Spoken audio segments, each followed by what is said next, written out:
Allahumma salli ala Sayyidina Muhammad wa asghiri zalimin bi zalimin.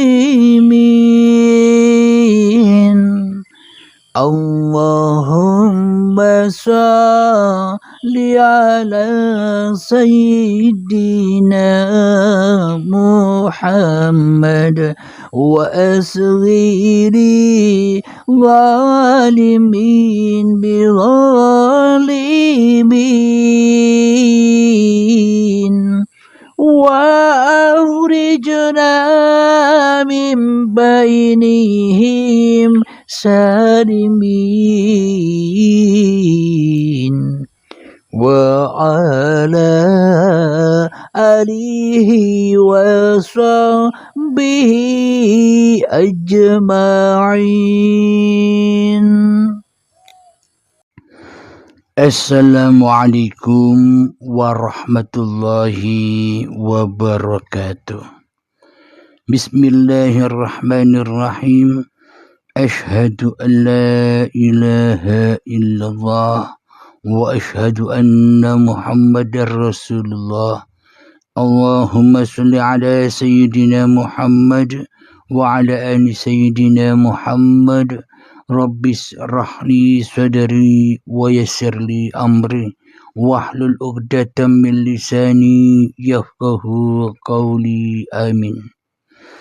Bismillahirrahmanirrahim. Salam hormatku, salam santunku buat para sahabat-sahabatku tercinta, baik yang ada di Brunei Darussalam, yang ada di Singapura, Malaysia, Filipina, Thailand dan sebagainya, dan bahkan yang ada di luar yang di dalam negeri. Semoga kita semua senantiasa selalu di dalam penjagaan Allah Subhanahu wa taala. Amin ya rabbal alamin. Marilah kita awali kajian di Ba'da Subuh yang indah ini dengan menggemakan kalimah-kalimah thayyibah. Subhanallah walhamdulillah wa la ilaha illallah wallahu akbar wa la hawla wa la quwwata illa billahil aliyyil azim. Sadaqallahul azim. Tema di Ba'da Subuh yang indah ini yaitu melanjutkan mengkaji sifat 20-nya Allah. Sifat wujud sudah kita kaji, sudah kita unggah di YouTube Uripe Allah. Sifat kidam pun juga sudah kita unggah di YouTube Uripe Allah. Sifat bakok pun sudah kita unggah di YouTube Uripe Allah. Dan sekarang kita kaji sifat yang keempat yang selanjutnya, yakni mukhalafatul lil hawadis. Muhal, tidak mungkin Allah sama dengan barang yang baru. Sifat muhalnya adalah mumatsalatu lil hawadis. Muhal, tidak mungkin Allah semisal dengan mumatsalatu lil hawadis. Allah semisal dengan hal yang baru. Ini sifat muhalnya. Alhamdulillahirabbil alamin. Bila yang kita dengarkan, bila yang kita kaji hal yang seperti demikian, seperti selama ini, yakni mukhalafatul lil hawadis, Allah tidak sama dengan barang yang baru. Bila kita terdinding, terhijab dari siapa yang menciptakan kita, bila kita terdinding, kita terhijab dari siapa yang mengadakan kita. Bila kita terdinding dan kita terhijab dari siapa yang mewujudkan, yang membuat, yang memproses hidup dan badan yang selama ini kita akui sebagai milik kita. Selamanya kita tak akan pernah, kita tak akan rela, kita tak akan ridho bila adanya hidup dan badanku ini karena adanya Allah. Karena kita seolah-olah kita merasa terpisah dari Allah. Dan seolah-olah kita hanyalah barang yang baru. Dan Allah barang yang qadim, Allah barang yang terdahulu. Sedangkan manusia barang yang baru. Logikanya begini. Bila tak ada yang dulu, apa ada yang baru? Bila tak ada yang menciptakannya, apakah ada ciptaan? Bila tak ada Allah, apakah kita akan terwujud? Bila tak ada Allah, apakah kita akan bisa hidup, berperan, beraktivitas di dalam kehidupan ini? Dan selamanya seolah-olah kita jadi Tuhan-Tuhan sendiri selama ini. Ada Tuhan kecil, ada Tuhan besar. Itu menurut versi kita. Ada siswa, ada mahasiswa. Ada hidup yang kecil yang ada di dalam setiap tubuh manusia. Ada hidup yang besar di luar tubuh manusia, seolah-olah hidup yang ada pada manusia ini terbelenggu, terpenjara oleh pengakuan diri manusianya yang merasa memiliki hidup. Dan manusia terbelenggu dengan pengakuannya karena seolah-olah hidup dan badan ini hanya milik manusianya. Maka manusianya mengaku di dalam dirinya bahwa aku ciptaan, aku barang yang baru.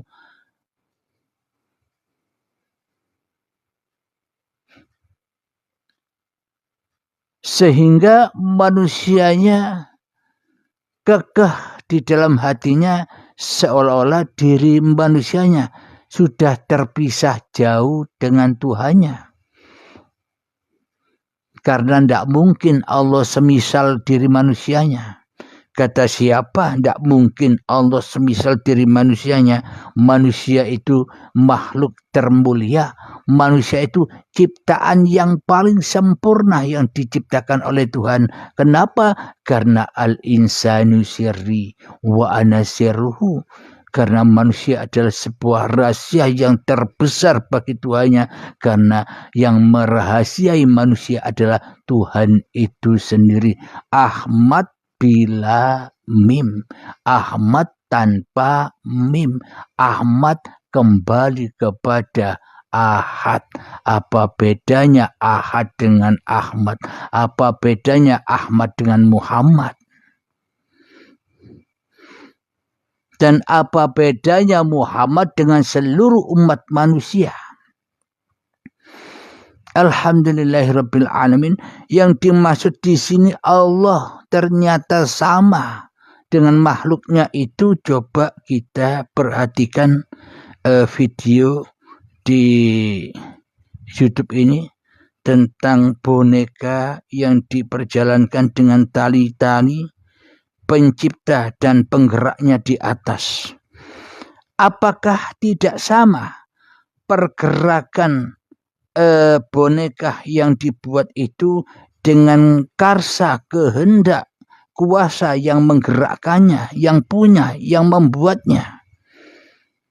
Bila boneka itu ingin menari ke kanan dan ke kiri, ke atas dan ke bawah, dan pergerakan apapun yang dipergerakan oleh boneka atau robot itu ya pasti sesuai kehendak karsa dan kekuasaan yang menciptakannya, yang membuat. Kenapa? Karena boneka, karena buatan, karena makhluk itu tiada daya apapun. Namanya saja makhluk, bukan pencipta. Namanya saja makhluk, tak punya daya apa-apa kecuali diperankan, kecuali digerakkan sang pembuat, sang pewujud, sang penghidup.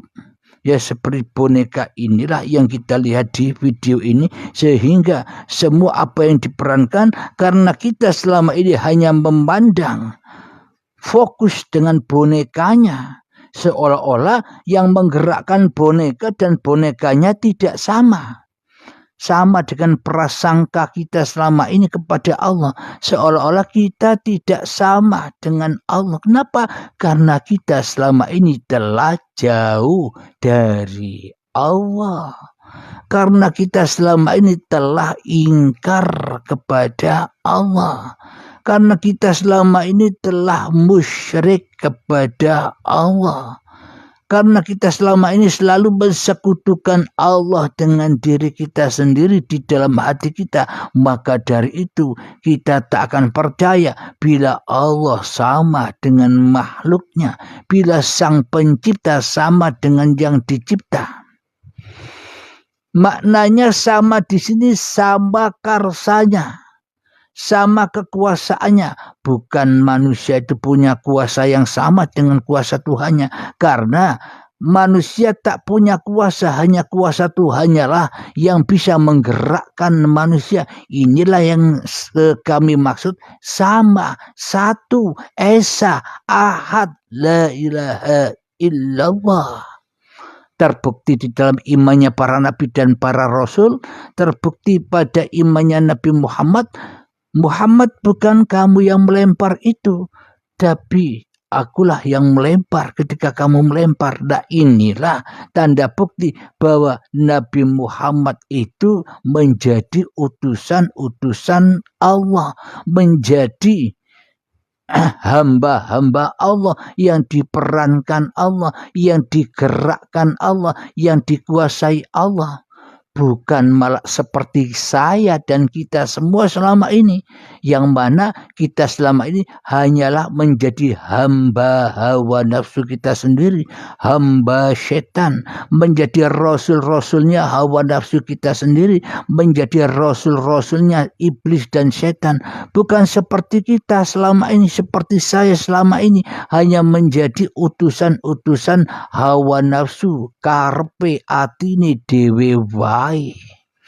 Sehingga kita meyakini bahwa keberadaan Tuhan dan keberadaan manusia seolah-olah beda. Kenapa? Karena kita sudah menciptakan kuasa-kuasa sendiri di dalam dada kita.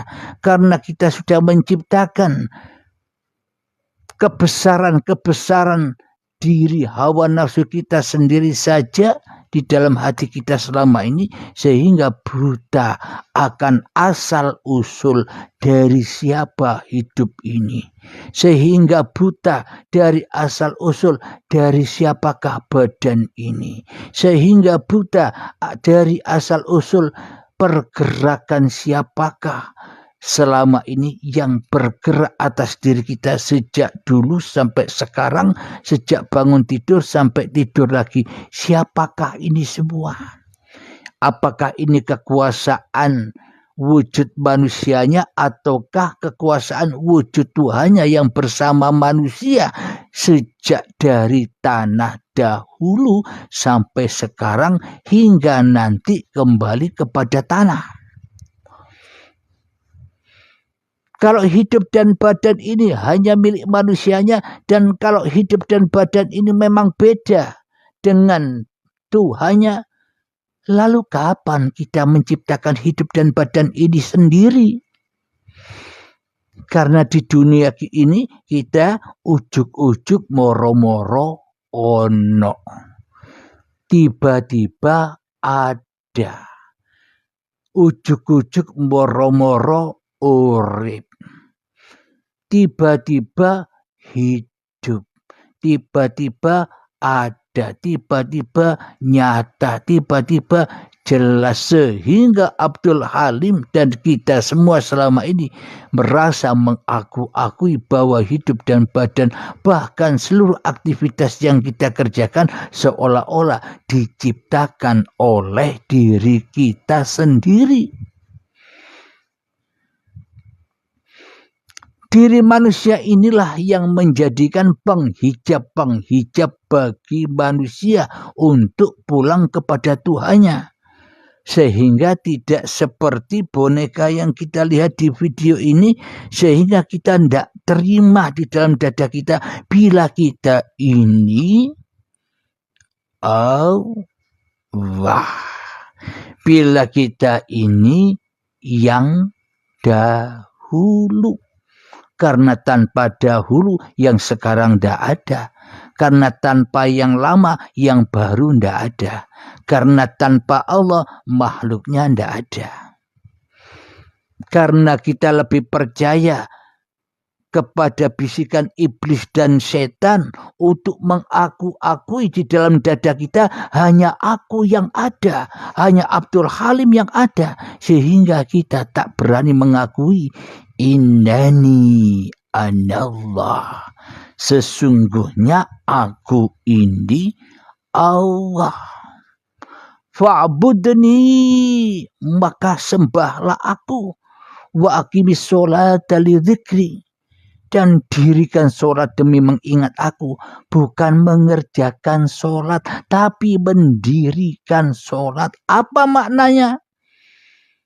Mendirikan di dalam dada kita, supaya selalu ingat bahwa hidup dan badan ini Allah. Sehingga hati kita tidak bisa lagi mengaku-akui bahwa diri kita yang wujud, diri kita yang hidup. Sehingga di dalam amal segala yang kita kerjakan pasti otomatis jadi amal yang soleh, otomatis jadi amal yang suci bersih dari cawe-cawe manusianya, amal yang suci bersih dari ikut-ikutan manusianya yang merasa berkuasa atas segala amal dan perbuatannya.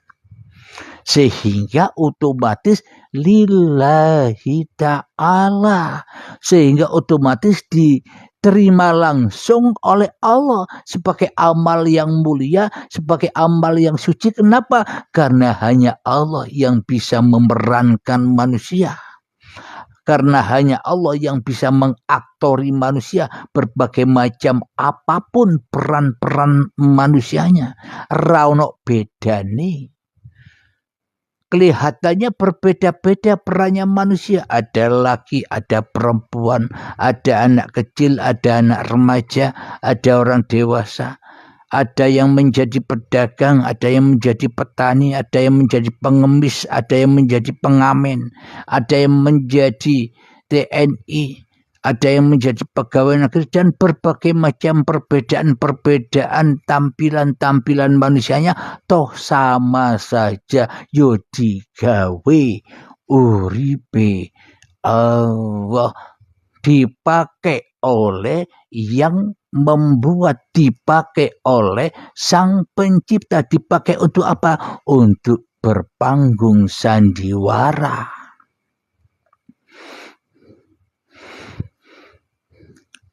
Jadi kalau begitu, kenapa Allah tidak memberi keimanan kepada seluruh manusia iman yang sama?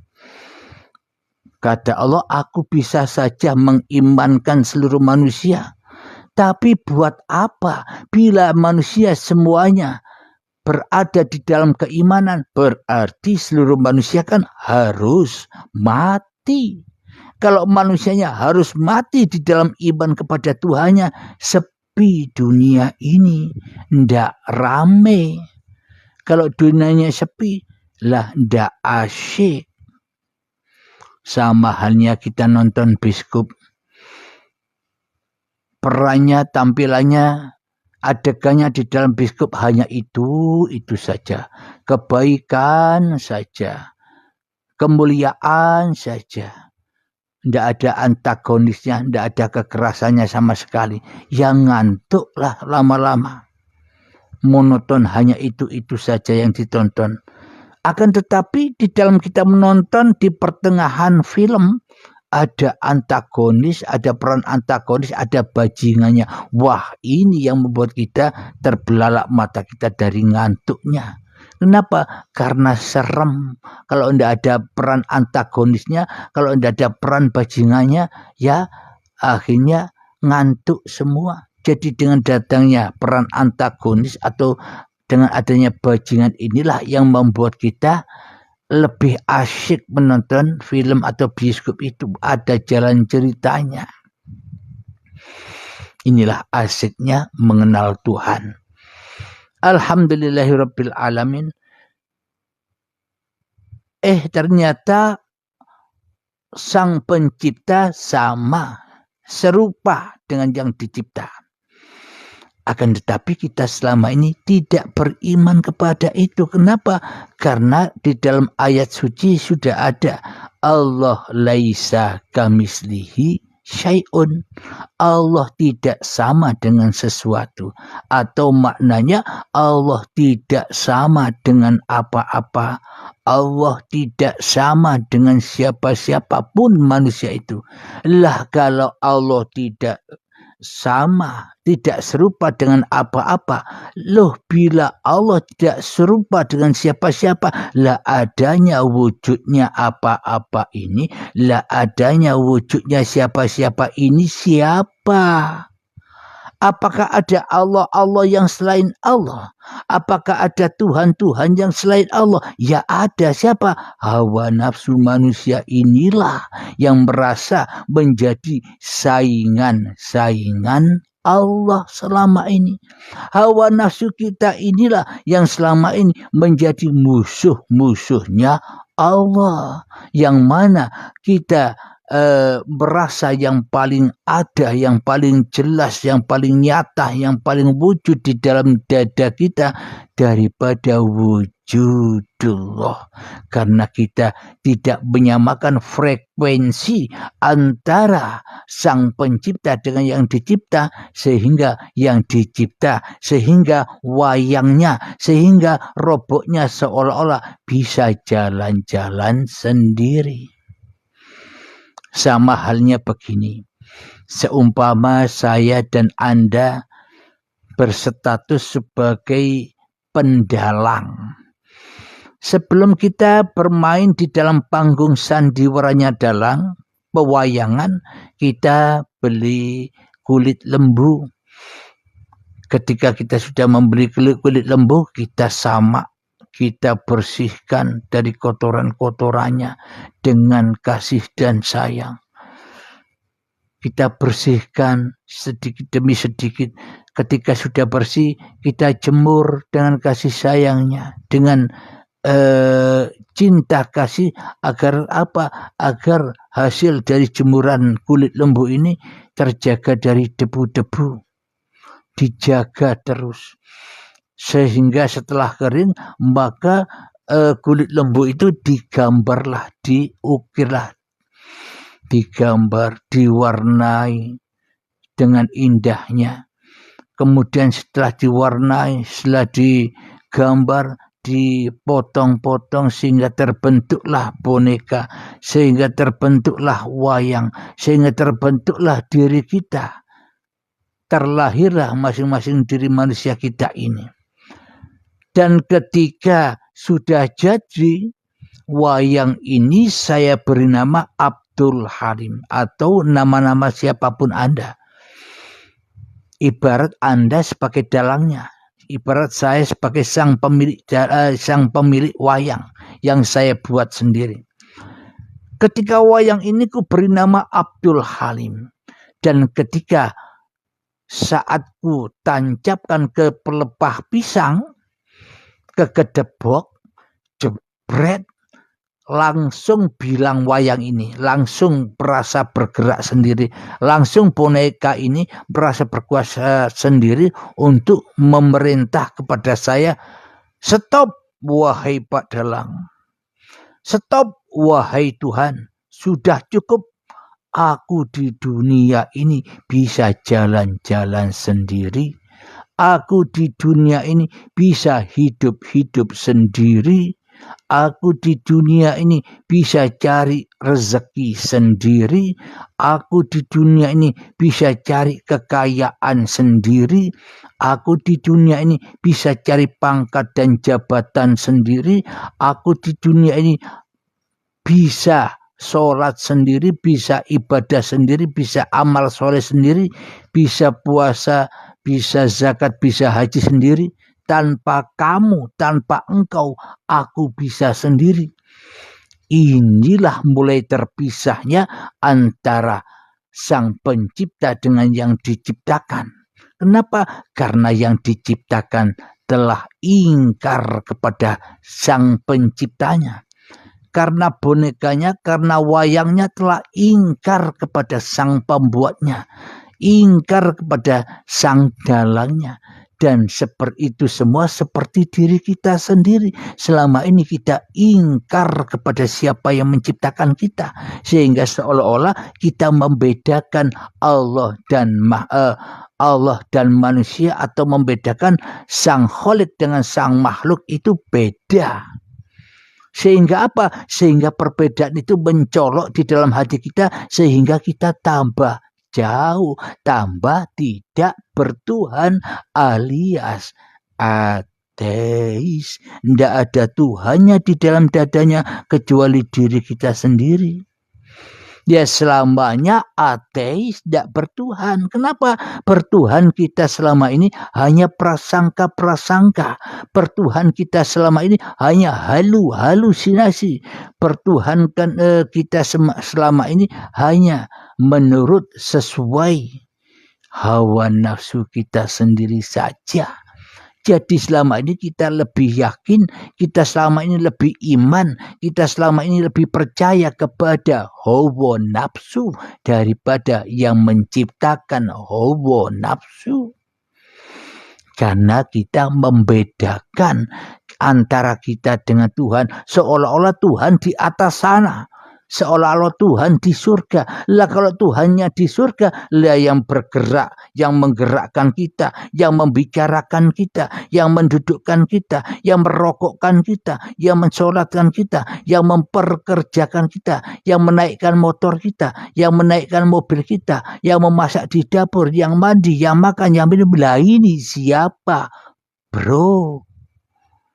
Bila Allahnya ongkang-ongkang di atas sana di surga, lah ngapain? Bila Allahnya di surga sana, mestinya kita juga masuk surga.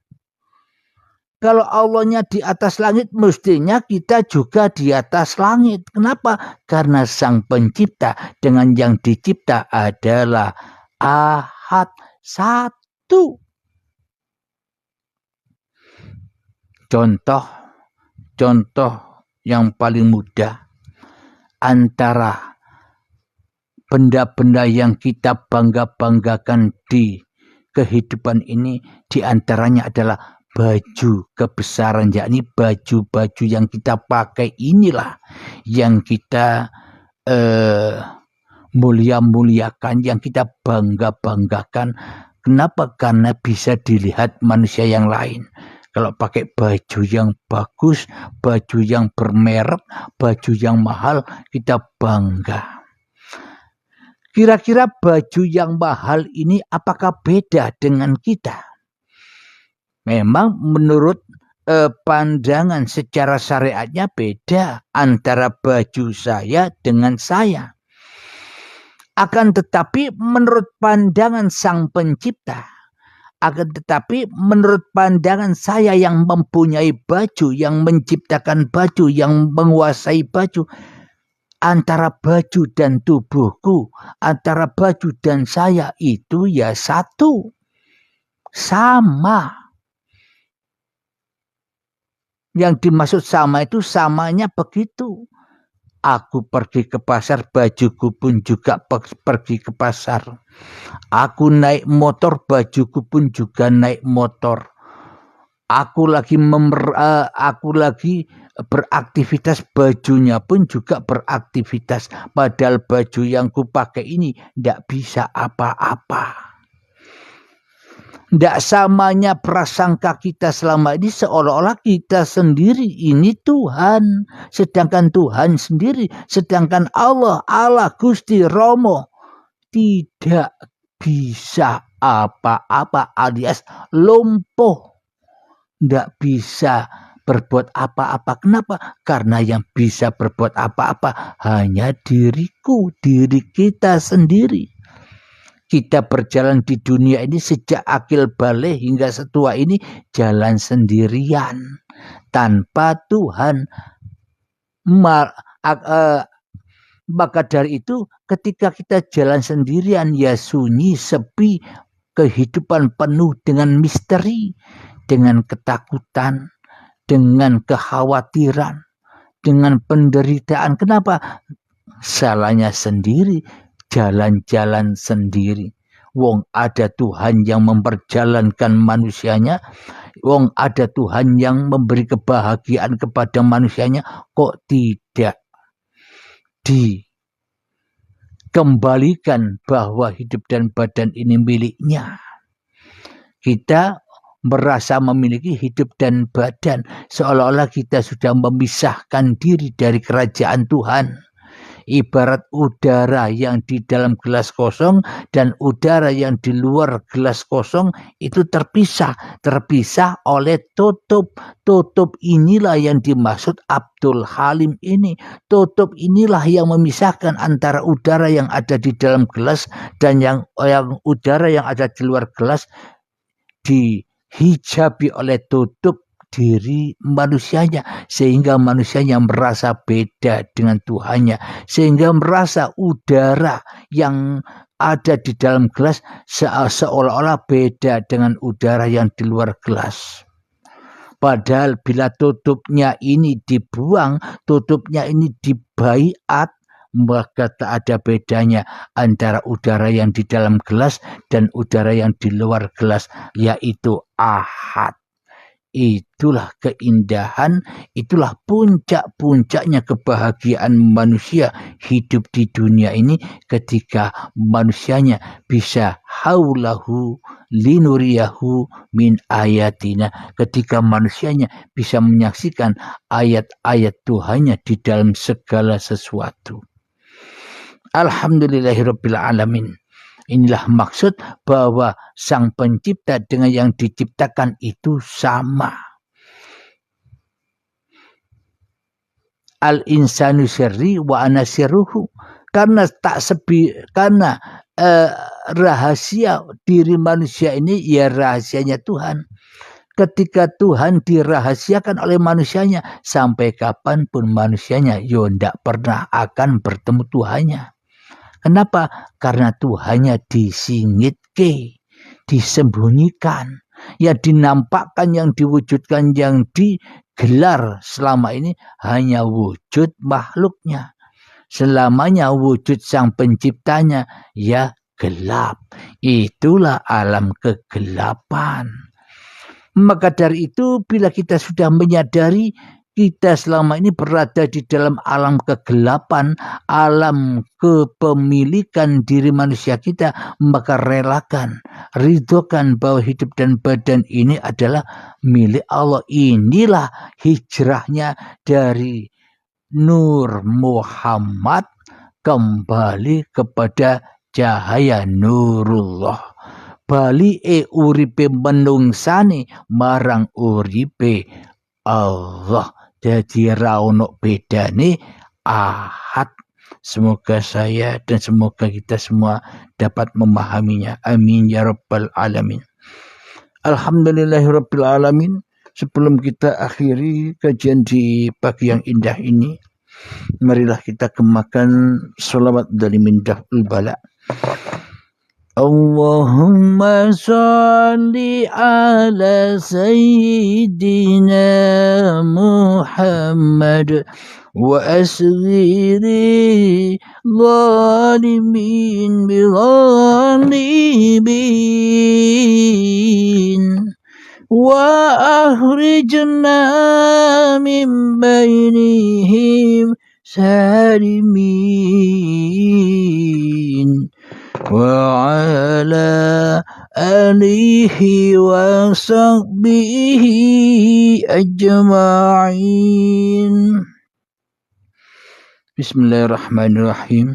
اللهم يا قاضي الحاجات، اللهم يا مجيب الدعوات، اللهم يا رافع الدرجات، اللهم يا محل المشكلات، اللهم يا شافي الأمراض، اللهم يا كافي المهمات، اللهم يا دافع البليات، اللهم اختم لنا بالإيمان، اللهم اختم لنا بالإسلام.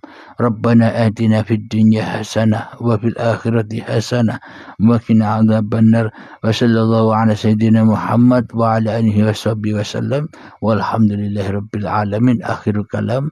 Assalamualaikum warahmatullahi wabarakatuh.